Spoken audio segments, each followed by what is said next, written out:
Okay जी, बिस्मिल्लाहिर्रहमानिर्रहीम। आज का लेक्चर जो है वो शुरू करते हैं। तो फर्स्ट ऑफ ऑल, अगर प्रीवियस लेक्चर का आपका कोई क्वेश्चन है, कोई चीज़ पूछना चाहते हैं तो रेज हैंड करके पूछ लें, अदरवाइज फिर हम नेक्स्ट टॉपिक जो है वो शुरू करते हैं। Any question from previous lecture?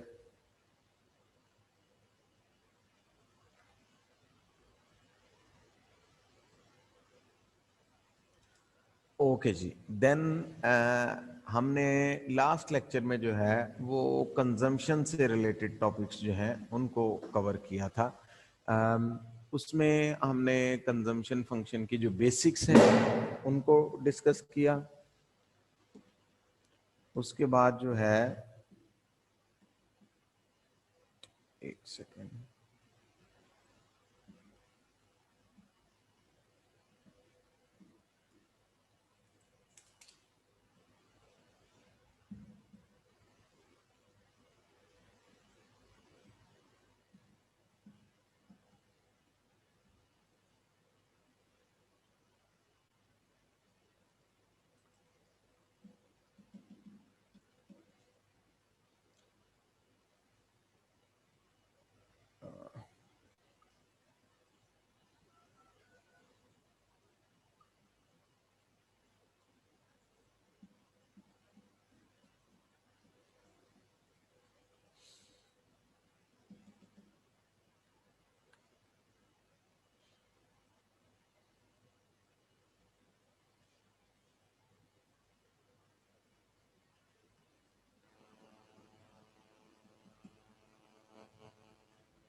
Okay जी, देन नेक्स्ट हमारे पास जो है कंजम्पशन फंक्शन का हमने लास्ट टॉपिक जो है वो डिस्कस किया था। और ठीक है,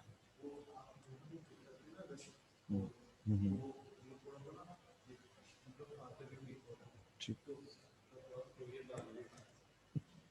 ओके जी, देन जो फर्स्ट हमारे पास था that was Keynes psychological law of consumption. उसकी बुनियाद पे फिर हमने कंजम्पशन फंक्शन को, उसके ग्राफ को डिस्कस किया। और तीसरा क्वेश्चन फिर हमने डिटर्मिनेंट्स ऑफ कंजम्पशन के किसी भी कंट्री का जो कंजम्पशन लेवल है उसके मेन फैक्टर्स या मेन डिटर्मिनेंट्स जो हैं वो कौन कौन से हैं। नेक्स्ट हमारे पास है चेंजेस इन कंजम्पशन फंक्शन के कंजम्पशन फंक्शन में जो है वो चेंजेस कितनी किस्म की हो सकती हैं, या कौन कौन से ऐसी रीजंस या फैक्टर्स हैं जो कंजम्पशन फंक्शन या ग्राफ में किसी किस्म का चेंज ला सकते हैं। ये क्वेश्चन 6 से 7 नंबर का है, 6 नंबर का या मैक्सिमम 7 नंबर का ये क्वेश्चन जो है वो आ जाता है। तो अगेन फर्स्ट ऑफ ऑल हमारे पास shifts in the consumption curve. असल में हम दो तरह के चेंजेस जो हैं वो डिस्कस करने जा रहे हैं कि अगर किसी भी इकोनॉमी में कोई ऐसे फैक्टर चेंज होते हैं जो कंजम्पशन फंक्शन को अपनी जगह से शिफ्ट कर सकते हैं, तो वो कौन कौन से फैक्टर हैं और इस तरह का चेंज आमतौर पे कब आता है, और ऐसे कौन कौन से फैक्टर हैं जो कंजम्पशन फंक्शन की स्लोप को चेंज कर देंगे या एमपीसी को चेंज कर देंगे। तो पहला हमारे पास है shift in the consumption curve. मतलब फॉर एग्जांपल हमने कहा ये आइडियल स्पेंडिंग या प्लान्ड स्पेंडिंग की लाइन है हमारे पास 45 डिग्री लाइन। इसके लिए एक वर्ड नोट कर लें एमसीक्यूज की सेंस में, ये जो 45 डिग्री लाइन है इसको बाज़ औक़ात इंटरनेशनल बुक्स जो हैं वो हेल्पिंग लाइन भी लिखती हैं। प्लान्ड स्पेंडिंग या प्लान्ड कंजम्पशन की लाइन तो इसे कहा ही जाता है, लेकिन बाज़ औक़ात इसको जो है वो हेल्पिंग लाइन लिख दिया जाता है कि it helps to explain national income equilibrium. तो ये basically helping line 45 degree line या प्लान्ड स्पेंडिंग की लाइन है कि अगर आइडियली हमारी नेशनल इनकम और हमारा कंजम्पशन लेवल इक्वल हो जाए, लेकिन इन रियलिटी हमने कहा कि actual consumption of any country जो है वो जीरो से शुरू नहीं होता, वो वाई एक्सिस पे उसका कोई ना कोई जो है वो इंटरसेप्ट पॉइंट है। और वो इंटरसेप्शन हमने हाईलाइट जो है वो की किस सेंस में कि इंटरसेप्ट जो है वो फॉर एग्जांपल जिस पॉइंट पे होगा वाई एक्सिस पे उसको हम ऑटोनोमस कंजम्पशन कहते हैं। और उसके बाद फिर जो कंजम्पशन लाइन है उसकी स्लोप जो है कंजम्पशन लाइन की वो डिपेंड करती है एमपीसी पे, मार्जिनल प्रोपेंसिटी टू कंज्यूम। और उसमें हमने कहा कि केन सेज दैट कि एमपीसी जो है वो ऑलवेज ग्रेटर देन 0 और लेस देन 1 होगी, यानी कभी भी एमपीसी जो है वो 0 नहीं हो सकती, कभी भी एमपीसी जो है वो इक्वल टू 1 नहीं हो सकती। और इसमें फिर हमने रीजनिंग ये अंडरस्टैंड की कि अकॉर्डिंग टू केन्स, क्योंकि ये पूरी इकोनॉमी का कंजम्पशन फंक्शन है, टोटल इकोनॉमी कैसे रिस्पॉन्ड कर रही है, तो उसमें हमें नजर ये आता है कि जब ओवरऑल इनकम लेवल बढ़ता है तो ऑल द पीपल ना तो सेविंग इंक्रीज करते हैं ना ही कंजम्पशन, तो इन बिटवीन सिचुएशन है, तो इसलिए एमपीसी 0 भी नहीं होता। एमपीसी 0 होने का मतलब है there is no increase in consumption when income increases, यानी इनकम बढ़ने से कंजम्पशन में इजाफा ही कोई नहीं होता, एमपीसी 0। और इनकम बढ़ने से अगर इक्वली कंजम्पशन इंक्रीज हो जाए, यानी इनकम में जितना इजाफा हुआ है उतना ही कंजम्पशन में इजाफा हो जाए, तो that is called equal to 1 MPC हो जाएगी। तो स्लोप ऑफ कंजम्पशन फंक्शन जो है ना 0 होगी ना 1 होगी, इन बिटवीन होगी। ओके, ये तो हो गई सिचुएशन कि स्लोप जो है वो किस तरह से वर्क करेगी। अब हम एक्सप्लेन ये करने जा रहे हैं कि बहुत से ऐसे फैक्टर्स हो सकते हैं जो कंजम्पशन ऑफ द कंट्री को चेंज कर दें। तो पहले तो हमने कहा जहां पर एक्चुअल कंजम्पशन और प्लान्ड कंजम्पशन की लाइन एक दूसरे को क्रॉस करती हैं, इस पॉइंट पे जो है हमारे पास Y1 आउटपुट लेवल है, या दूसरे लफ्जों में this is equilibrium of national income, के नेशनल इनकम इक्विलिब्रियम इस पॉइंट पे एग्जिस्ट करेगा जहां पर प्लान्ड कंजम्पशन और एक्चुअल कंजम्पशन इक्वेट कर जाएं, या नेशनल इनकम और कंजम्पशन आपस में इक्वेट कर जाएं। देन हमारे पास सिचुएशन जो है कि अगर किसी फैक्टर की वजह से ऑटोनोमस कंजम्पशन का लेवल चेंज हो जाए, ऑटोनोमस कंजम्पशन का, एमपीसी चेंज नहीं हो रही, कैसे पता चल रहा है? देखिए C1 जो फर्स्ट कंजम्पशन लाइन है और C2 जो सेकंड कंजम्पशन लाइन है, दोनों लाइंस बिल्कुल एक दूसरे के पैरेलल हैं, यानी दोनों की स्लोप तो एक ही है। पैरेलल 10 लाइनें भी आप लगा दें तो उन 10 की स्लोप जो है वो इक्वल है। तो स्लोप इक्वल होने का मतलब है कि C1 की एमपीसी और C2 की MPC, marginal propensity to consume, दोनों लाइंस की ही सेम है। अगर 0.5 है C1 की तो 0.2 C2 की भी 0.5 है, अगर C1 की 0.6 है तो C2 की भी 0.6 है। तो पैरेलल होने की वजह से हम कहते हैं एमपीसी में तो कोई चेंज नहीं आया। तो चेंज कहां पे आ रहा है? ऑटोनोमस कंजम्पशन का लेवल जो है इकोनॉमी में वो चेंज हो गया है, वो A1 से A2 पे चला गया है। अब आम तौर पे वो कौन कौन से फैक्टर हैं जो ऑटोनोमस कंजम्पशन को चेंज कर सकते हैं, इस चीज को समझने के लिए एक सेकंड के लिए पहले ये अंडरस्टैंड कर लें कि कोई भी ऐसा फैक्टर जो इनकम से किसी हद तक इंडिपेंडेंट होगा, यानी इनकम की वजह से उस पे उसकी इनकम की वजह से लोगों को बिहेवियर पे इंपैक्ट नहीं आ रहा, इनकम लेवल वही है लेकिन लोगों का बिहेवियर किसी अदर फैक्टर की वजह से चेंज हो रहा है, तो ऐसी सिचुएशन में हमें नजर आएगा कि इंटरसेप्ट पॉइंट चेंज हो जाएगा। मसलन एक कॉमन पॉइंट आप ले सकते हैं, कंट्री का पॉपुलेशन लेवल इंक्रीज होना। पॉपुलेशन यानी 22 करोड़ लोगों को अगर ऑटोनोमस कंजम्पशन A1 चाहिए थी, तो एक साल बाद अगर हमारा पॉपुलेशन लेवल 23 करोड़ पे चला जाता है तो ऑब्वियसली 23 करोड़ लोगों का ऑटोनोमस कंजम्पशन लेवल हायर होगा। तो पॉपुलेशन का बढ़ जाना ऑटोनोमस फंक्शन को चेंज कर सकता है। लिविंग स्टैंडर्ड के मिनिमम सर्वाइवल स्पेंडिंग किसको समझा जाता है? आज से 20, 25, 30 साल पहले पाकिस्तान में लिविंग स्टैंडर्ड कुछ और था, with the passage of time living standard बेहतर होते जा रहे हैं। आजकल के दौर में मिनिमम सर्वाइवल के लिए शायद ज्यादा अमाउंट स्पेंड करनी पड़े, यानी आप ये कह सकते हैं कि हो सकता है आज से 30 साल पहले जो है वो मिनिमम सर्वाइवल जो है हमारे कंट्री का जो है वो लेट अज्यूम 2000 बिलियन पे हो सकता है, लेकिन फॉर एग्जांपल आज के दौर में जो है वो कम से कम शायद 3000 बिलियन या 4000 बिलियन पे जो है वो करना पड़ेगा। तो यानी कि लिविंग स्टैंडर्ड्स का चेंज हो जाना, पॉपुलेशन का चेंज हो जाना, इस तरह के फैक्टर, बाज़ औक़ात इंटरेस्ट रेट भी, इंटरेस्ट रेट की वजह से भी जो है वो लोगों का कंजम्पशन लेवल राइज कर जाता है। तो इस तरह के फैक्टर जो हैं वो कंजम्पशन फंक्शन को अपनी जगह से पैरेलल शिफ्ट कर देते हैं, यानी ऑटोनोमस कंजम्पशन का लेवल जो है वो इकोनॉमी में चेंज हो जाता है, एमपीसी चेंज नहीं हो रहा। फिर दूसरी तरह का चेंज जो है कंजम्पशन फंक्शन में, अच्छा दूसरी तरह के चेंज से पहले एक पॉइंट नोट कर लें कि C2 लाइन जहां पर प्लान्ड इकोनॉमी कंजम्पशन को क्रॉस कर रही है, that is the new equilibrium. यानी कि अगर हमारे कंट्री की पॉपुलेशन बढ़ती है, लोगों का लिविंग स्टैंडर्ड पहले से इंप्रूव होता है, या इंटरेस्ट रेट कम हो जाता है, तो इन तीनों फैक्टर की वजह से क्या होगा, कंजम्पशन फंक्शन ऊपर शिफ्ट हो जाएगा, अपवर्ड मूव कर जाएगा, और हमारा नेशनल इनकम लेवल जो है वो Y1 से Y2 पे मूव कर जाएगा।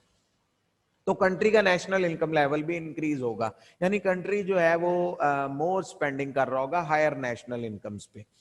ओके, देन नेक्स्ट हमारे पास है changes in marginal propensity to consume, MPC। अगर marginal propensity to consume change होती है तो किस तरह का चेंज आएगा, इसको जरा अंडरस्टैंड कर लें। नंबर 1, इनिशियल इक्विलिब्रियम हमारे पास है C1 की सिचुएशन में, इक्विलिब्रियम पॉइंट जहां पर प्लान्ड स्पेंडिंग C1 को क्रॉस कर रही है, that is the equilibrium point. अब हम कहते हैं कि हमारा जो ऑटोनोमस फंक्शन या ऑटोनोमस पॉइंट को चेंज करने वाले फैक्टर थे वो तो चेंज नहीं हो रहे, पॉपुलेशन लेट अज्यूम कांस्टेंट है, फिर इसी तरह से लिविंग स्टैंडर्ड में कोई बहुत बड़ा चेंज नहीं है, तो लेकिन इसके बावजूद लोगों का कंजम्पशन बिहेवियर चेंज हो रहा है। तो उसकी वजह से जो फिर जो है वो लोगों के स्पेंडिंग बिहेवियर में चेंज आएगा, जिसको हम कहते हैं चेंज इन MPC, यानी स्लोप चेंज हो जाएगी। मसलन मैं इसकी रीजंस जो है वो एक्सप्लेन कर लेते हैं अभी।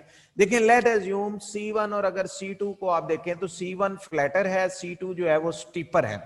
जितनी लाइन जो है वो स्टीपर होती चली जाएगी, उतनी ही हमारे पास जो है वो स्लोप जो है वो इंक्रीज होती चली जाएगी। जितनी स्टीपर लाइन है उतनी जो है वो आप कह लें मोर इलास्टिक सिचुएशन है। तो अब इसमें फॉर एग्जांपल अगर C1 पे हमारी MPC जो है वो 0.5 है, तो C2 पे हमारी जो MPC है वो लेट अज्यूम शायद 0.6 हो। इसी तरह और ज्यादा आप अपवर्ड मूव करते जाएंगे तो ये और ज्यादा जो है वो मोर MPC जो है वो नजर आएगी। अब यहाँ पे एक वेरी वेरी इंपॉर्टेंट पॉइंट जो है वो नोट कर लें कि ये जो स्लोप की चेंजिंग्स हैं आमतौर पे ये क्यों आती हैं। आमतौर पे इसके लिए असल में एक आपके सिलेबस में आज से 4 साल पहले तक एक टॉपिक होता था इसी की एक्सटेंशन में, subjective and objective factors of consumption. Keynes ने इन डिटेल डिस्कशन में ये एक्सप्लेन किया था कि कुछ ऑब्जेक्टिव और कुछ सब्जेक्टिव फैक्टर्स हैं जिनकी वजह से लोगों का कंजम्पशन बिहेवियर चेंज होता है। मसलन ऑब्जेक्टिव फैक्टर्स उसके नजदीक हैं पॉलिसी मेकिंग के फैक्टर्स, गवर्नमेंट की तरफ से टैक्सेशन पॉलिसी है, इंटरेस्ट रेट पॉलिसी है, बैंकिंग सेक्टर की तरफ से प्रॉफिटेबिलिटी है, इस तरह के जो आप कह लें इंस्टीट्यूशंस के लेवल पे डिसीजंस होते हैं, इनको वो कहता है ऑब्जेक्टिव फैक्टर्स। और जो लोगों के जाती रवैयों पे डिपेंड करते हैं कि कुछ कंट्रीज के लोग जो हैं वो इनकम का ज्यादातर हिस्सा स्पेंड कर देते हैं, कुछ कंट्रीज के लोग जो हैं यानी पर्सनल हैबिट्स जिन्हें कहा जाता है कि फलां कंट्री की जो पॉपुलेशन है वो आप कह लें सेविंग को प्रेफर करती है, फलां कंट्री की जो पॉपुलेशन है वो स्पेंडिंग ज्यादा करती है, सेविंग का रुझान वहां पे कम है। तो ये जो लोगों की जाती आप कह लें हैबिट्स होती हैं, लोगों का कल्चर होता है, रवैया होता है, इन फैक्टर्स को केन्स जो है वो सब्जेक्टिव फैक्टर्स कहता है। अब केन्स के नजदीक दुनिया की हर इकोनॉमी मिक्सचर है, उसमें कुछ ऑब्जेक्टिव फैक्टर्स लोगों के कंजम्पशन पैटर्न पे इफेक्ट कर रहे हैं, कुछ सब्जेक्टिव फैक्टर्स इफेक्ट कर रहे हैं। और केन सेज दैट के ऑब्जेक्टिव और सब्जेक्टिव फैक्टर्स मिलकर एमपीसी जो है वो डिटरमिन करते हैं कंबाइनली। और अगर सब्जेक्टिव ऑब्जेक्टिव फैक्टर्स में कोई चेंज आता है तो फिर एमपीसी भी चेंज हो जाएगी। लेकिन उसमें से अगर हम कॉमनली डिस्कस करें तो एक बहुत बड़ा फैक्टर जो है वो है डिस्ट्रीब्यूशन ऑफ इनकम। ये बहुत बड़ा फैक्टर है जो स्लोप को चेंज कर सकता है। हमने कल भी कहा था कि लेट अज्यूम कंट्री की नेशनल इनकम में कोई चेंज नहीं आ रहा, लास्ट ईयर भी हमारी नेशनल इनकम 37,000 बिलियन थी, इस साल भी हमारी नेशनल इनकम जो है वो 37,000 बिलियन है। तो हम ये कहते हैं कि अगर आप पैसा रिच से लेके पुअर को दे देंगे तो कंट्री की एमपीसी इंक्रीज हो जाएगी, या अगर आप पुअर से पैसा लेके रिच को दे देंगे तो एमपीसी कम हो जाएगी। क्लियरली नोट कर लें, यानी अगर आप इस लाइन के मुताबिक देखें तो C2 कंट्री जो है हमारे पास, इसको जरा C2 कंट्री जो है हमारे पास, ये एक तरह से आप समझ लें कि पुअर कंट्री है, और C1 कंट्री जो है हमारे पास, ये कंपैरेटिवली रिच कंट्री है, जिसकी एमपीसी जितनी कम होगी उतना ही वो रिचर कंट्री समझा जाएगा। इसको समझ लें क्यों ऐसा। देखिए एमपीसी की डेफिनेशन क्या है कि लोग एडिशनल इनकम में से कितना खर्च करते हैं, एडिशनल इनकम में से जितना ज्यादा हिस्सा स्पेंड कर दिया जाता है उसको हायर एमपीसी कहा जाएगा, और एडिशनल इनकम में से जितना कम हिस्सा स्पेंड किया जाएगा उसको हम लोअर एमपीसी कहेंगे। अब होता क्या है, जैसे केन्स ने भी, हमने कल के टॉपिक में भी कहा था कि अगर लो इनकम पर्सन की इनकम में इजाफा होता है तो वो तो शायद अपनी सारी एडिशनल इनकम स्पेंड कर दे, उसकी तो पहले भी जरूरियात पूरी नहीं होती थी, जो उसे एडिशनल इनकम मिलेगी वो भी अपनी नीड्स पे खर्च कर देगा, तो उसकी एमपीसी तो वेरी हायर है, हो सकता है इवन 1 के करीब हो, बिल्कुल एमपीसी 0.9 0.95 हो, कि उसको जितनी एडिशनल इनकम मिली है वो उसको स्पेंड कर देता है, वो सेव कर ही नहीं पाता बेचारा, सारी की सारी इनकम स्पेंडिंग में चली जाती है। एमपीसी में आपने ये ज़हन में रखना है कि ये रेशो है, change in income change in consumption की रेशो। इसलिए बाज़ औक़ात कंफ्यूजन स्टूडेंट्स के ज़हन में ये आ जाती है कि पुअर पर्सन की तो इनकम ही थोड़ी है, वो ज्यादा स्पेंड कैसे करेगा। इट इज द रेशो कि एडिशनल इनकम में से कौन कितना खर्च करता है। यानी पुअर पर्सन की इनकम 15,000 से 17,000 पे चली गई, इनकम का इजाफा है 2,000 और वो पूरे का पूरा 2,000 ही खर्च कर देता है, एमपीसी इक्वल टू 1 है।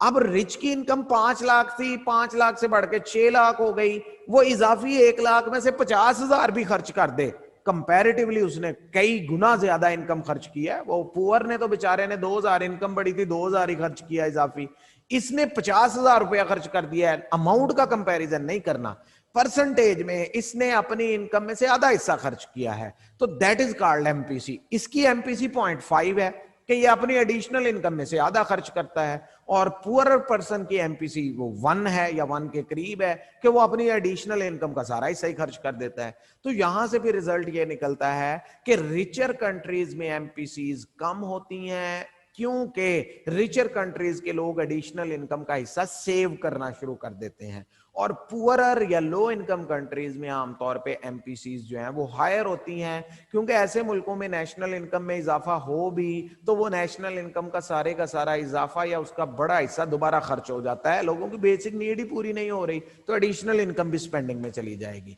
यही पॉइंट आप इस सेंस में कर सकते हैं कि मसलन अगर हम पाकिस्तान की बात करें तो अगर पाकिस्तान रिचर होता चला जाएगा तो आहिस्ता आहिस्ता ये लाइन कंजम्पशन फंक्शन की नीचे की तरफ आती जाएगी, C2 से C1 पे आ जाएगी, और हमारा कंट्री रिचर हो जाए, यानी लो इनकम ग्रुप की आमदन में तेजी से इजाफा होना शुरू हो जाए तो C1 से और ज्यादा नीचे आ जाएगी। यानी जितना कोई भी कंट्री जो है वो रिचर होगा उसकी एमपीसी उतनी ही लोअर या कंजम्पशन लाइन उतनी ही फ्लैट होगी, और जितना किसी कंट्री का income level, income distribution level specially, यानी रिच एंड पुअर में जो गैप है, यानी हम टोटल इनकम से नहीं बता सकते कि कंट्री रिचर है या नहीं है। यानी पाकिस्तान की नेशनल इनकम 37,000 बिलियन है, इंडिया की नेशनल इनकम जो है वो 90,000 बिलियन है, तो इट इज नॉट क्लियर कि हु इज रिचर, क्योंकि रिचर और पुअर हम इनकम डिस्ट्रीब्यूशन से ले रहे हैं। तो रिच एंड पुअर में गैप कितना है, या आप इसको ऐसे कह सकते हैं, जिन कंट्रीज में अमीर लोगों की, खुशहाल लोगों की तादाद ज्यादा होती है वहां पर एमपीसीज कम होती हैं, जिन कंट्रीज में पुअर लोगों की, लो इनकम लोगों की तादाद कंपैरेटिवली ज्यादा होती है उनकी एमपीसीज जो हैं वो हायर होती हैं।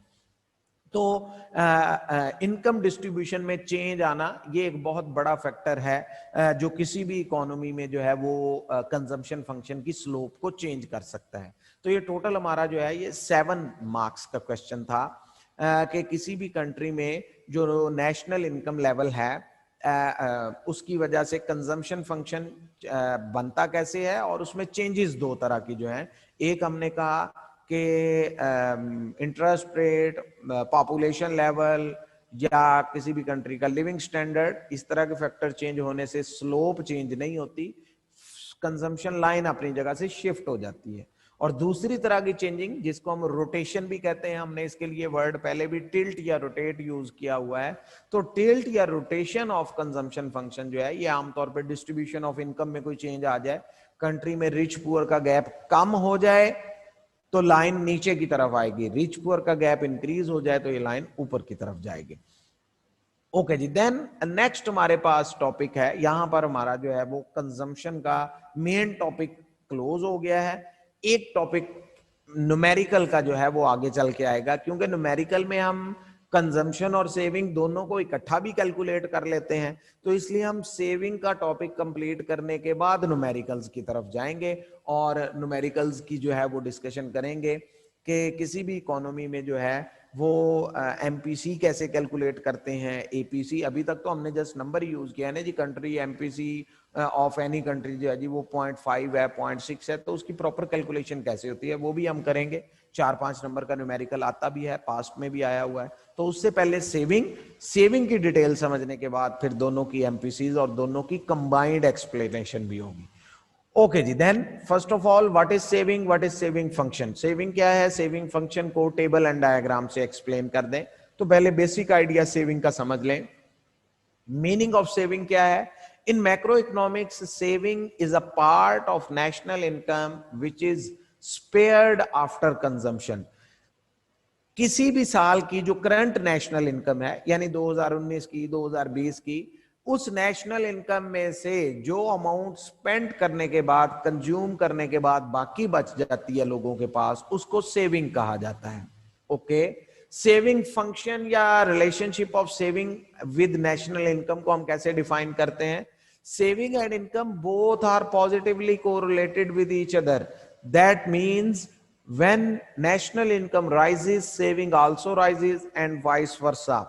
नेशनल इनकम का और सेविंग का रिलेशन भी पॉजिटिव है।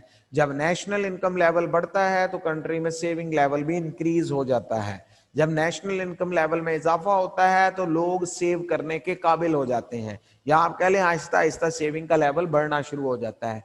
तो सेविंग और नेशनल इनकम का रिलेशनशिप भी पॉजिटिव है। In other words, we can say that saving is a function of national income. Mathematically, we may write it as S is equal to F of Y. Saving is a function of national income. S is equal to F of Y भी पढ़ लेते हैं, या complete reading sense में इसे saving is a function of Y, यानी saving जो है वो Y पर डिपेंड करती है। बिल्कुल इसी तरह से आप C is a function of Y ये भी लिख सकते हैं। इस तरह से भी ये हमने वहां पर नहीं लिखा था, जनरल फॉर्मेट इसे कहा जाता है। ये भी हमने प्रॉपर इक्वेशन तो लिख ही ली थी कि C इज इक्वल टू जो है वो A प्लस B वाई, ये तो है प्रॉपर फॉर्मेट कंजम्पशन का। तो लेकिन इसकी जनरल फॉर्मेट जो है that is C is equal to F of Y, यानी सी जो है वो नेशनल इनकम पर डिपेंड करता है, कंजम्पशन नेशनल इनकम पर। तो अगर हम जनरली देखें तो ऑब्वियस है कि कंजम्पशन और सेविंग जो है वो दोनों ही नेशनल इनकम पर डिपेंड करते हैं। देखिए, नेशनल इनकम ने ही दो हिस्सों में जाना है। जो हमारी पॉपुलेशन पैसा कमाती है, नेशनल इनकम जनरेट करती है, उसी में से अपनी नीड्स पे स्पेंड करती है और उसी में से जो है पर डिपेंड भी करते हैं, और दोनों ही पॉजिटिवली डिपेंड करते हैं। इनकम लेवल बढ़ने का मतलब है कंजम्पशन भी बढ़ जाएगी, सेविंग में भी इजाफा हो जाएगा, दोनों अमाउंट्स में इजाफा होगा। Then we may also say that saving function can be defined as, अगर हम सेविंग लाइन या सेविंग के ग्राफ को डिफाइन करना चाहें तो अ कर्व और a line which shows various levels of saving at various levels of income। कोई भी ऐसी लाइन, कोई भी ऐसा ग्राफ जो किसी भी कंट्री में जो है, ओके एक सेकंड जरा,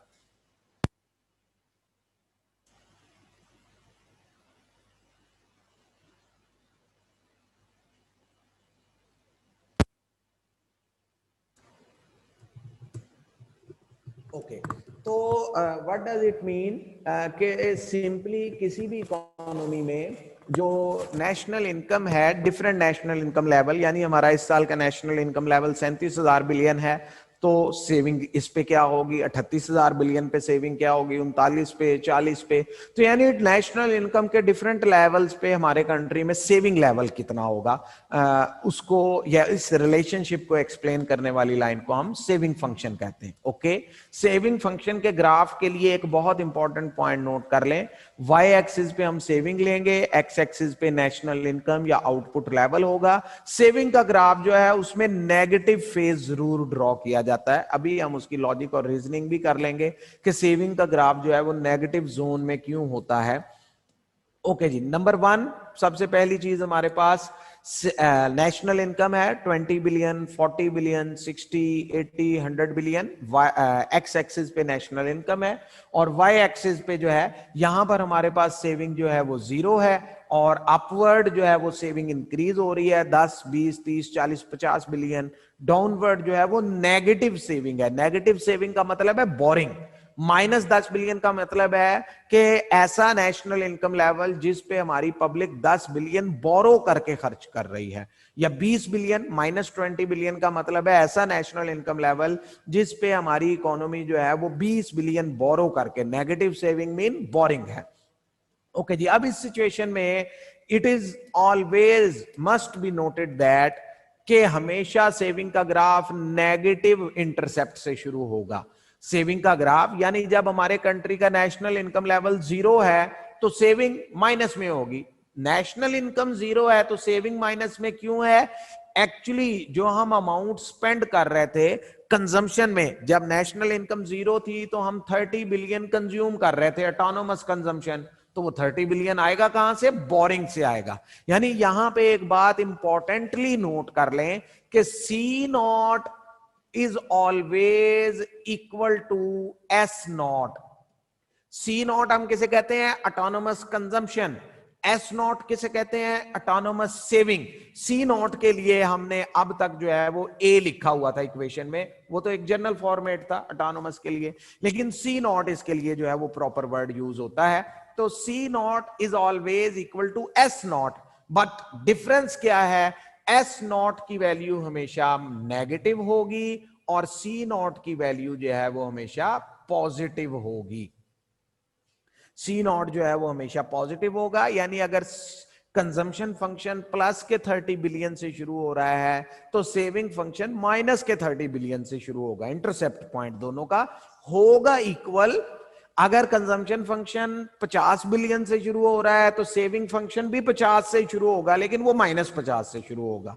तो व्हाट डज इट मीन कि जीरो नेशनल इनकम पे हम जितनी भी ऑटोनोमस कंजम्पशन शो कर रहे होते हैं, एक्चुअली वो अमाउंट कहां से आ रही होती है? वो बोरिंग से आ रही है। तो कंजम्पशन सेविंग की लाइन नेगेटिव ऑटोनोमस सेविंग से शुरू होगी, फिर नेशनल इनकम 20 बिलियन है लेकिन हम स्टिल 40 या 50 बिलियन स्पेंड कर रहे हैं, तो बाकी रिमेनिंग 20 बिलियन कहां से आ रहा है? स्टिल बोरिंग से है। नेशनल इनकम और इंक्रीज होगी, बोरिंग कम हो जाएगी, फिर कोई ना कोई ऐसा नेशनल इनकम लेवल आ जाएगा कि इकोनॉमी में मजीद बोरिंग की जरूरत नहीं रहेगी, लोग जो इनकम कमाते हैं उसी को खर्च कर लेते हैं। फिर नेशनल इनकम लेवल और बढ़ेगा तो पॉजिटिव जोन आ जाएगा। इन पॉइंट्स को हम आपस में ज्वाइन कर दें तो this would be the saving line. अब यहां पे देखें, नेशनल इनकम का, आउटपुट का और सेविंग का पॉजिटिव रिलेशन है। जैसे जैसे इनकम लेवल जो है वो बढ़ता जा रहा है, उसके साथ साथ जो आउटपुट लेवल है, सेविंग लेवल है इकोनॉमी का, वो भी इंक्रीज होता जा रहा है। तो इन दोनों के मिलने से पॉजिटिवली स्लोप्ड लाइन हमारे सामने बन रही है। तो number 1, saving function is a positively sloped line, यानी as national income increases saving level of the country also increases. लेकिन इंपॉर्टेंट पॉइंट मैंने कहा कि सेविंग फंक्शन का जो इंटरसेप्ट है वो हमेशा नेगेटिव जोन में होगा, but exactly equal to the intercept of consumption होगा। अमाउंट में होगा नेगेटिव लेकिन एग्जैक्टली इक्वल होगा। ओके, यहां तक तो डिस्कशन थी what is the saving function, या explain saving function with the help of table and diagram. Table और डायग्राम की मदद से सेविंग फंक्शन को जो है वो एक्सप्लेन कर दें। नेक्स्ट क्वेश्चन जो है दूसरा हिस्सा इसका, कि डिटर्मिनेंट्स ऑफ सेविंग किसी भी कंट्री में। मसलन मैं जस्ट एक एग्जांपल के तौर पे आपको प्रीवियस ग्राफ दोबारा दिखा रहा हूं। मसलन लेट अज्यूम हमारे कंट्री की नेशनल इनकम जो है वो 80 बिलियन है और 80 बिलियन पे हमारा कंट्री 10 बिलियन सेव कर रहा है, यानी 80 बिलियन नेशनल इनकम जनरेट करता है, उसमें से 10 बिलियन सेव कर लेता है, बाकी 70 बिलियन कंजम्पशन में चला जाता है। तो कंजम्पशन जो है वो 70 बिलियन पे आ गई, सेविंग जो है वो 10 बिलियन हो गई। दोनों को ऐड करें तो टोटल नेशनल इनकम हमारी 80 बिलियन आ गई। ओके, ये तो ठीक है, लेकिन हम एक्सप्लेन ये करने जा रहे हैं कि अगर हमारी नेशनल इनकम 80 बिलियन ही रहे लेकिन सेविंग जो है वो 10 बिलियन से इंक्रीज होके 15 या 20 पे चली जाए, यानी लोग कंजम्पशन को कम करके सेविंग बढ़ाना शुरू कर दें, तो इसके पीछे कौन कौन से फैक्टर हो सकते हैं? या रिवर्स भी आप कर सकते हैं कि हमारी नेशनल इनकम तो स्टिल 80 बिलियन है, लेकिन हमारी पब्लिक जो है उस 80 बिलियन में से 75 बिलियन कंज्यूम करना शुरू कर देती है और सेविंग 10 बिलियन से कम करके 5 बिलियन पे ले आती है। तो what are the other possible factors of saving? Saving को डिटरमिन करने में नेशनल इनकम के अलावा, मेन फैक्टर तो नेशनल इनकम ही है, जो लोग पैसा कमाएंगे उसी में से सेव करेंगे, लेकिन नेशनल इनकम अगर कांस्टेंट हो जाए या नेशनल इनकम के अलावा कौन कौन से फैक्टर हैं जो किसी कंट्री का सेविंग लेवल इंक्रीज या डिक्रीज कर सकते हैं, लोगों के माइंड सेट को चेंज कर सकते हैं? तो मेन फैक्टर डिटर्मिनेंट्स के क्वेश्चन में पहला पॉइंट तो आएगा लेवल ऑफ नेशनल इनकम, वो तो अंडरस्टूड है, मेन सेविंग फंक्शन ही उस पर डिपेंड करता है। तो level of national income, level of real GDP या लेवल ऑफ डिस्पोजेबल इनकम, ये तीनों बातें आप लिख सकते हैं। दोबारा नोट कर लें, ये एमसीक्यूज की सेंस में भी आपके माइंड में होनी चाहिए। Saving depends upon national income. Saving depends upon disposable national income. Saving depends upon real GDP. एक ही बात है, इन तीनों बातों में कोई फर्क नहीं है। रियल जीडीपी को ही हम नेशनल इनकम कहते हैं और एक्चुअली जो हमारा सेविंग फंक्शन है वो डिस्पोजेबल इनकम से ही आता है। ओके, एक सेकेंड।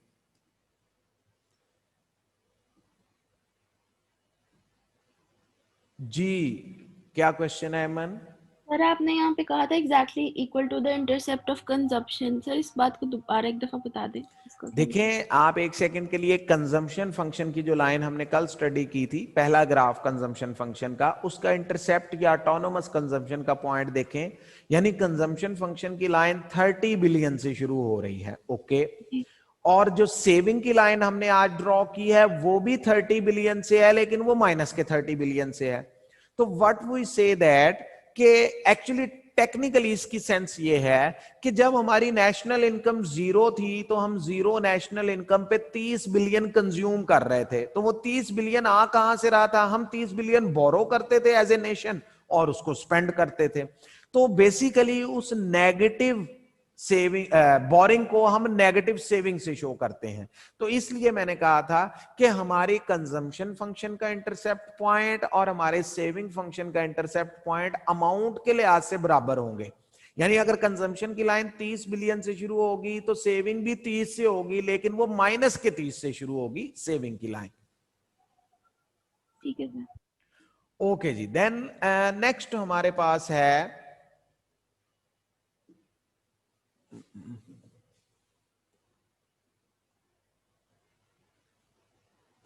ओके जी, नेक्स्ट है हमारे पास डिटर्मिनेंट्स में हमने कहा पहला मेन डिटर्मिनेंट तो लेवल ऑफ नेशनल इनकम है। साफ जाहिर है मेन सेविंग फंक्शन ही नेशनल इनकम पे बन रहा है। National income increases, saving also increases. या नेशनल इनकम फॉल करेगी तो सेविंग भी, लोग इनकम ही कम जनरेट करेंगे तो सेव भी कम करेंगे। नेक्स्ट फैक्टर जो हमारे पास है नेट वेल्थ। नेट वेल्थ आप इन दी सेंस ये ले सकते हैं कि एसेट माइनस लाइबिलिटीज, सिंपली इस सेंस में। यहां पे एक थोड़ा सा पॉइंट नोट कर लें, नेट वेल्थ का लेवल जितना इंक्रीज करता चला जाता है आमतौर पे उतना ही सेविंग के चांसेस में इजाफा हो सकता है। और नेट वेल्थ जितनी ज्यादा होगी, मतलब एक पर्सन की लाइबिलिटी कोई नहीं है, उसके पास एसेट एग्जिस्ट करते हैं, तो शायद वो सेविंग को उतना प्रेफर ना करे, उसे नीड नहीं है, ऑलरेडी उसके पास एसेट्स हैं। लेकिन कोई ऐसा पर्सन जिसकी नेट वेल्थ जीरो है, यानी उसकी एसेट लाइबिलिटी अगर प्लस माइनस की जाए तो नेट जीरो आ जाता है, नेट वेल्थ ही जीरो है उसकी, जितने एसेट्स हैं उतनी उसकी लाइबिलिटीज हैं, तो ऐसा पर्सन कोशिश करेगा कि फ्यूचर में उसके पास कुछ ना कुछ सेविंग होनी चाहिए। ये क्लियरली यहां पे नोट कर लें, नेट वेल्थ का मतलब एसेट माइनस लाइबिलिटी है, इनकम नहीं है। इनकम को तो हम पहले पॉइंट में डिस्कस कर चुके हैं, मोर इनकम मोर saving, less income less saving.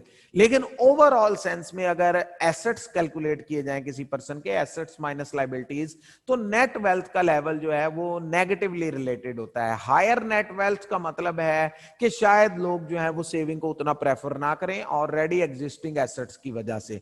लेकिन नेट वेल्थ जिन लोगों की जीरो होती है या माइनस में होती है, वो फ्यूचर अपना सिक्योर करने के लिए सेविंग को जरा प्रेफर करते हैं। तो आप ये कह सकते हैं कि ऐसे कंट्रीज जहां पे नेट वेल्थ जो है वो नियर टू जीरो है लोगों की, ऐसे कंट्रीज में सेविंग स्लाइटली ज्यादा होती है, और ऐसे कंट्रीज जहां पे नेट वेल्थ पॉजिटिव होती है आमतौर पे लोगों की, वहां पे जरा सेविंग कंपैरेटिवली हमें लेसर नजर आएगी। देन नेक्स्ट मेन फैक्टर हमारे पास जो है इंटरेस्ट रेट है। यहां पर अगेन एक बहुत इंपॉर्टेंट पॉइंट नोट कर लें कि इंटरेस्ट रेट नेशनल इनकम के बाद दूसरा मेन मोटिवेटर है। आप इस बात को इस तरह से समझ लें, मसलन जैसे अभी हमने एग्जांपल की, जस्ट एन एग्जांपल मैं आपसे कहता हूं जी पाकिस्तान की नेशनल इनकम जो है वो 37,000 बिलियन है, और इस 37,000 बिलियन में से जस्ट हम एज्यूम कर लेते हैं कि पब्लिक 7,000 बिलियन जो है वो सेव कर लेती है, बाकी 30,000 बिलियन जो है वो कंज्यूम कर देती है अपनी गुड्स एंड सर्विसेज की नीड्स पे।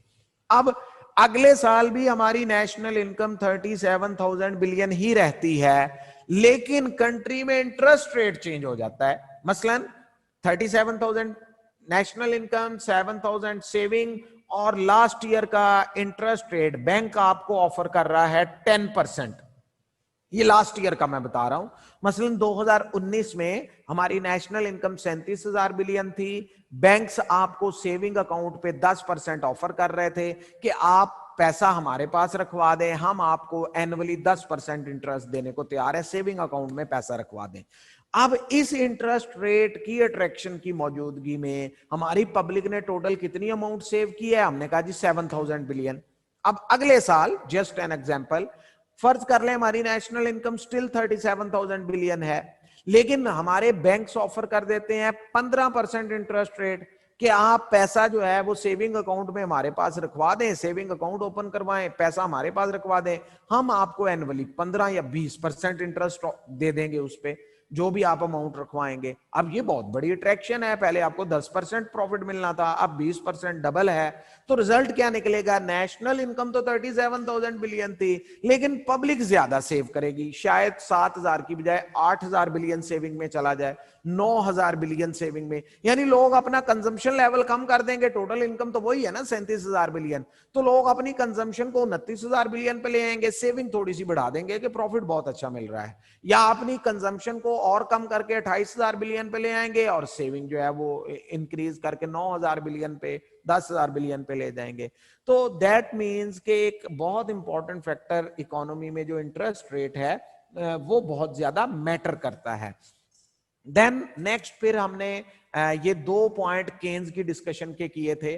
ऑब्जेक्टिव फैक्टर्स हमने कहा है, एक सेकंड, ऑब्जेक्टिव फैक्टर्स और सब्जेक्टिव फैक्टर्स हमने ये दोनों जो है हाईलाइट किए। ऑब्जेक्टिव फैक्टर्स हमने कहा था इंस्टीट्यूशनल फैक्टर्स। इंस्टीट्यूशनल फैक्टर में कमर्शियल बैंक्स की पॉलिसी, स्टेट बैंक की पॉलिसी, गवर्नमेंट की फिस्कल पॉलिसी, टैक्सेशन, इनकम से कितना टैक्स हमने डिडक्ट करना है, इनकम टैक्स की स्लैब्स कितनी बनेगी, रिच पे कितना इनकम टैक्स लगाना है, पुअर पे, लो इनकम पर्सन पे कितना, ये जितने भी पॉलिसी मेकिंग से मुतल्लिका इदारे हैं उसमें कमर्शियल बैंक्स आपके इन्वॉल्व हैं, स्टेट बैंक्स हैं कंट्रीज के, फिर पार्लियामेंट ऑफ द कंट्री है।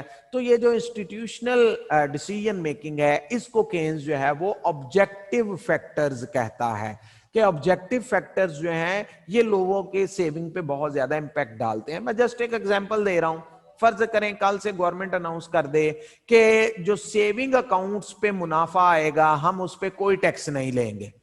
अब इसका नतीजा क्या निकलेगा? पब्लिक तो पैसा सेविंग अकाउंट में डालना शुरू कर देगी कि इस पे जितना प्रॉफिट आता है गवर्नमेंट 1 रुपया भी हमसे इनकम टैक्स नहीं लेती, हम अगर कहीं इन्वेस्ट करते हैं तो उस पे जो प्रॉफिट आता है उस पे टैक्स ले लेती है। या रिवर्स भी हो सकता है, गवर्नमेंट सेविंग अकाउंट से पब्लिक का पैसा निकलवाना चाहे कि पैसा तो बैंकों में ढेर लगता जा रहा है, ये इन्वेस्ट होना चाहिए, तो गवर्नमेंट सेविंग अकाउंट पे आने वाले प्रॉफिट पे टैक्स इंक्रीज कर देती है, इन्वेस्टमेंट पे कम कर देती है। दोनों तरह की चेंजेस हो सकती हैं। तो ऑब्जेक्टिव फैक्टर्स, पॉलिसी मेकिंग, इदारों की, इंस्टीट्यूशंस की डिसीजंस जो हैं ये कंट्री के सेविंग लेवल पे इफेक्ट करती हैं। और फिर उसके साथ केन्स कहता है सब्जेक्टिव फैक्टर्स। सब्जेक्टिव मोटिवेशन जो है ये हमने कहा था पर्सनल हैबिट्स हैं, ये कल्चरल हो सकती हैं, मजहबी हो सकती हैं, ये किसी इलाके की आप कह लें ट्रेड्स की वजह से, वहां की लोकेलिटी की वजह से, वहां की नेचर। मसलन आपने इंटरनेशनली अक्सर सुना होगा ज्यूज या हिंदूज जो हैं वो बिजनेसेस को, इंटरेस्ट को और इन चीजों को बहुत प्रेफर करते हैं, वो इस मामले में बड़े कीन होते हैं। और बड़ा केयरफुली बिजनेस डिसीजंस लेते हैं, इन्वेस्टमेंट डिसीजंस लेते हैं, सेविंग प्रेफर करते हैं, बिजनेसेस को एक्सपेंड करने की प्लानिंग्स करते हैं। बहुत सी ऐसी नेशंस हैं जो इतना ज्यादा प्रेफर नहीं करती या इतना ज्यादा सेविंग के बारे में, इंटरेस्ट और इन चीजों के बारे में जो है वो कीन नहीं होती। तो बाई नेशन ये डिफरेंस हो सकता है, लोकेलिटी की वजह से हो सकता है, कल्चरल डिफरेंसेस, पर्सनल हैबिट्स की वजह से। कुछ लोग आपने लाइफ में देखे होंगे, उनको उनकी इनकम 1 लाख रुपए महीना भी हो, उनको सेविंग की आदत ही नहीं होती, जो आया है कमाया है खर्च कर दें, यानी उनकी एमपीसी नियर टू 1 नजर आएगी। बहुत से लोग ऐसे होते हैं कि उनकी सेविंग की हैबिट है, वो बेचारे 50,000 महीना भी कमाते हैं तो उसमें से 2, 4, 5 हजार बचा ही लेते हैं किसी तरह से, कि अपनी नीड्स पे कम खर्च किया जाए, थोड़ी बहुत सेविंग आहिस्ता आहिस्ता करते जाएं, फ्यूचर में नीड्स पूरी करनी है। तो ये personal habits, culture, nation, locality, ये तमाम चीजें मिलकर जो एक ओवरऑल रवैया बनाती हैं ह्यूमंस का, नेशंस का, किसी इलाके की इकोनॉमी का, उनको केन्स जो है वो सब्जेक्टिव फैक्टर्स कहता है। तो केन्स के नजदीक ऑब्जेक्टिव एंड सब्जेक्टिव फैक्टर्स जो हैं ये एक बहुत बड़ा फैक्टर हैं जो किसी भी कंट्री में सेविंग लेवल को इंक्रीज भी कर सकते हैं और सेविंग लेवल को जो है वो डिक्रीज भी कर सकते हैं। दोनों तरह की चेंजेस जो है वो सेविंग में आ सकती हैं। ओके, देन नेक्स्ट हमारे पास जो है कंबाइन ग्राफ है। इस चीज को अच्छे तरीके से बच्चे इंपॉर्टेंटली नोट कर लें। देखें, स्टिल वर्डिंग में आपके जो है वो कोई किसी किस्म की कंफ्यूजन आपको नहीं रहनी चाहिए। मैं इसीलिए हर क्वेश्चन की स्पेसिफिक वर्डिंग बताता हूं। अगेन देखें, ग्राफ की हेडिंग है equilibrium of national income with saving and consumption. पहला फ्रेज वही है, इक्विलिब्रियम ऑफ नेशनल इनकम। अब तक हम इक्विलिब्रियम ऑफ नेशनल इनकम की वर्डिंग 4 दफा यूज कर चुके हैं। पहली वर्डिंग थी equilibrium of national income with classical approach. Classical का मतलब क्या है? शॉर्ट रन की एग्रीगेट सप्लाई पॉजिटिव होगी, लॉन्ग रन की वर्टिकल होगी, और उससे हम एक्सप्लेन करेंगे कि हमारी इस साल की नेशनल इनकम कितनी है, इक्विलिब्रियम ऑफ नेशनल इनकम कितना है। फिर हमने दूसरी स्टेटमेंट यही यूज की, equilibrium of national income with the help of Keynesian approach. अब केन्स में एग्रीगेट सप्लाई लाइन एक ही हो गई, लेकिन उसके 3 सेगमेंट बन गए, हॉरिजेंटल, पॉजिटिवली स्लोप्ड, और फिर एंड पे वो वर्टिकल हो गया। उस अप्रोच से भी हमने यही एक्सप्लेन किया कि केन्स के मुताबिक हमारी इस साल की नेशनल इनकम का फैसला किस तरह होता है, सप्लाई का रोल क्या है, डिमांड का रोल क्या है। फिर उससे आगे जो है हम कंजम्पशन और सेविंग वाले चैप्टर में आ गए, तो हमने कहा equilibrium of national income with consumption function. हमने कंजम्पशन के ग्राफ से, ओनली कंजम्पशन के ग्राफ से भी इक्विलिब्रियम एक्सप्लेन कर दिया कि जहां पे प्लान्ड स्पेंडिंग और एक्चुअल स्पेंडिंग आपस में इक्वल हो जाए, या कंट्री का इनकम लेवल और कंजम्पशन लेवल इक्वल हो जाए, that is equilibrium national income. उससे आगे या पीछे जो है वो स्टेबल इक्विलिब्रियम एग्जिस्ट नहीं कर सकता। और चौथी वर्डिंग अब हम यूज कर रहे हैं, explain equilibrium of national income, लेकिन अब साथ उसके जो है वो वर्डिंग है saving and consumption function. Saving and consumption function दोनों को कंबाइनली यूज किया गया है। ओके, एक सेकेंड।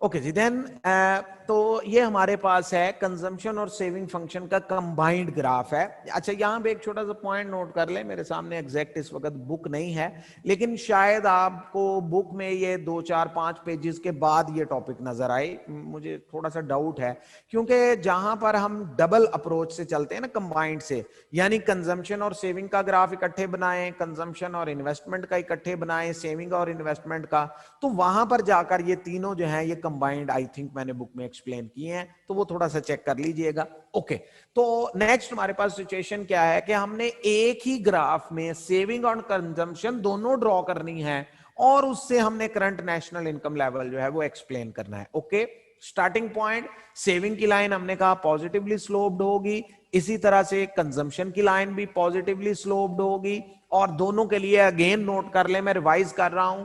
देखिए, सेविंग का हमारा जो ग्राफ है उसका इंटरसेप्ट 30 है, लेकिन ये माइनस का 30 है, -10, -20, -30, ऑब्वियस है, 0 से नीचे माइनस में ही है। और हमारी जो कंजम्पशन का इंटरसेप्ट पॉइंट है वो भी 30 है, लेकिन ये पॉजिटिव है। अब इसका मतलब असल में क्या है कि जब हमारी नेशनल इनकम जो है वो 0 थी, तो हमारी कंजम्पशन 30 बिलियन थी और सेविंग -30 बिलियन थी। जब हमारी नेशनल इनकम 0 बिलियन थी, हमारी इनकम ही नहीं है। एज ए नेशन हम 1 रुपया इनकम जनरेट नहीं करते, कोई गुड या सर्विस प्रोड्यूस नहीं करते, लेकिन हमने कहा कि ऑटोनोमस कंजम्पशन तो होगी, 22 करोड़ पॉपुलेशन को जिंदा रहने के लिए कुछ ना कुछ खर्च तो करना पड़ेगा सर्वाइवल के लिए। तो हम कहते हैं जी लेट अज्यूम हमारी ऑटोनोमस कंजम्पशन 30 बिलियन है, तो सी की कंजम्पशन की लाइन 30 बिलियन से शुरू होगी इंटरसेप्ट पॉइंट।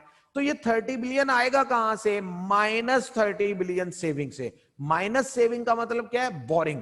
यानी हम 30 बिलियन बोरो करते हैं, यानी एज ए नेशन ये 22 करोड़ पॉपुलेशन 30 अरब रुपया बोरो करती है, और वो अमाउंट मैं कमाता कुछ नहीं हूं तो मैं किसी से बोरो करके इनकम स्पेंड करूंगा ना। ओके, अब जैसे जैसे इकोनॉमी में इनकम लेवल जो है वो बढ़ता चला जाएगा, इसके साथ साथ ही चेंजेस आती चली जाएंगी, और वो नेशनल इनकम लेवल जिस पर हमारी इकोनॉमी में प्लान्ड स्पेंडिंग और एक्चुअल स्पेंडिंग दोनों आपस में इक्वल हो जाएंगी, उस इनकम लेवल को या उस आउटपुट या उस जीडीपी लेवल को हम नेशनल इनकम इक्विलिब्रियम कहेंगे। अब इस पॉइंट पे हमें नजर ये आएगा कि हमारी सेविंग 0 है, ना हम बोरो करते हैं और ना ही हम जो है वो सेव कर रहे हैं। नेशनल इनकम 60 बिलियन पे है और हमारी सेविंग 0 पे पहुंच गई है।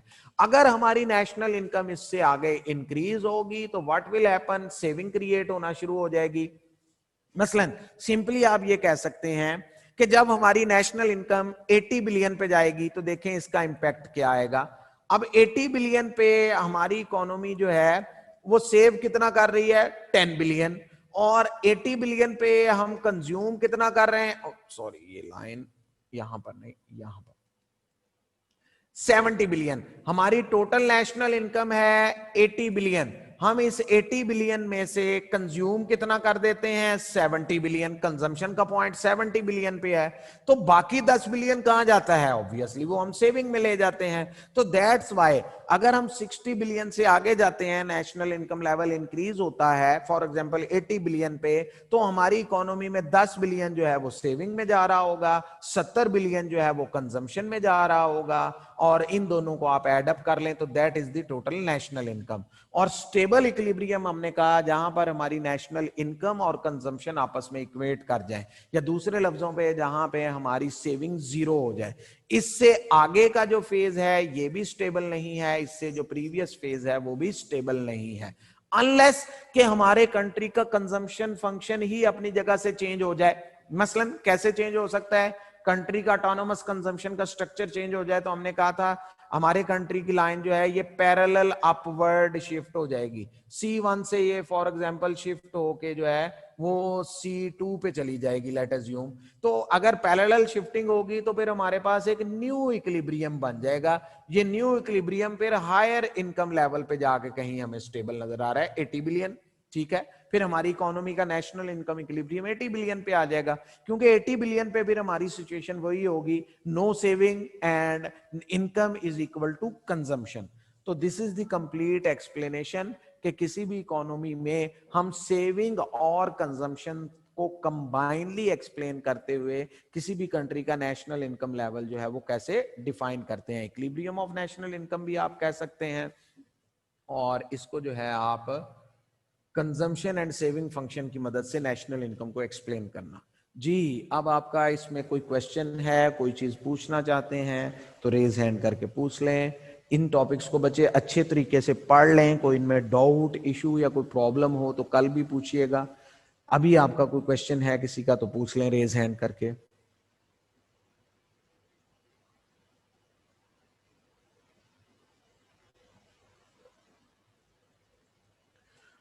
ओके जी, देन आज के लिए सफिशिएंट है, बाकी इंशाल्लाह फिर हम कल के लेक्चर में डिस्कशन करेंगे। आज के लिए काफी है।